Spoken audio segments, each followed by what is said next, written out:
Hi കൂട്ടുകാരെ, എല്ലാവർക്കും നമസ്കാരം. എന്തൊക്കെയുണ്ട് വിശേഷം? എല്ലാവർക്കും സുഖാണല്ലോ. ഇന്നത്തെ നമ്മുടെ റെസിപ്പി നല്ല കറുമുറാന്നിരിക്കുന്ന ബീട്രൂട്ട് ചിപ്സ് ആണ്.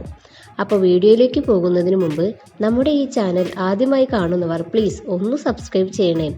കൂടെ തന്നെ ബെല്ലൈക്കണിൽ ഓൾ എന്ന് പ്രസ് ചെയ്യണം.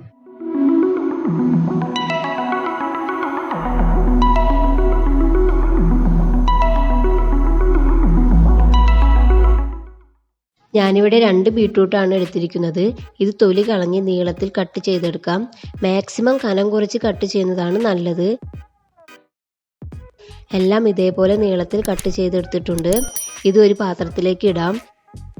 ഇതിലേക്ക് 1 സ്പൂൺ മുളക് പൊടി ചേർക്കാം, 1/2 സ്പൂൺ ഉപ്പ് ചേർക്കാം, പിന്നെ കടലമാവാണ് ചേർക്കേണ്ടത്. ഞാനിവിടെ 5 സ്പൂൺ കടലമാവാണ് എടുത്തിരിക്കുന്നത്. ഇനി 1 സ്പൂൺ കോൺഫ്ലവർ കൂടി ചേർത്ത് നന്നായി മിക്സ് ചെയ്യാം. കുറച്ച് കറിവേപ്പിലയും കൂടി ഇട്ട് കൈ കൊണ്ട് നന്നായി മിക്സ് ചെയ്തതിന് ശേഷം 5 മിനിറ്റ് നമുക്ക് എടുത്തു വയ്ക്കാം. നമ്മുടെ ബീട്രൂട്ടിൽ വെള്ളത്തിൻ്റെ അംശമുള്ളത് കൊണ്ട് വെള്ളം ചേർത്ത് കൊടുക്കേണ്ട ആവശ്യമേ ഇല്ല. ഒന്നുകൂടെ മിക്സ് ചെയ്ത് നമുക്കിത് ഫ്രൈ ചെയ്യാം. ഓയിൽ ചൂടായാൽ നമുക്കിത് ഓരോന്നായിട്ട് ഇട്ട് കൊടുക്കാം. മീഡിയം ഫ്ലെയിമിൽ ആണ് വെച്ചിട്ടുള്ളത്. ഹൈ ഫ്ലെയിമിൽ ഇട്ട് കഴിഞ്ഞാൽ അത് കരിഞ്ഞു പോകാൻ ചാൻസ് ഉണ്ട്. ഇനി ഇത് ഒന്ന് ഇളക്കി കൊടുക്കാം.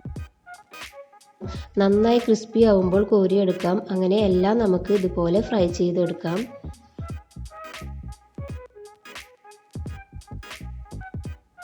അങ്ങനെ നമ്മുടെ ബീട്രൂട്ട് ചിപ്സ് റെഡി ആയിട്ടുണ്ട്.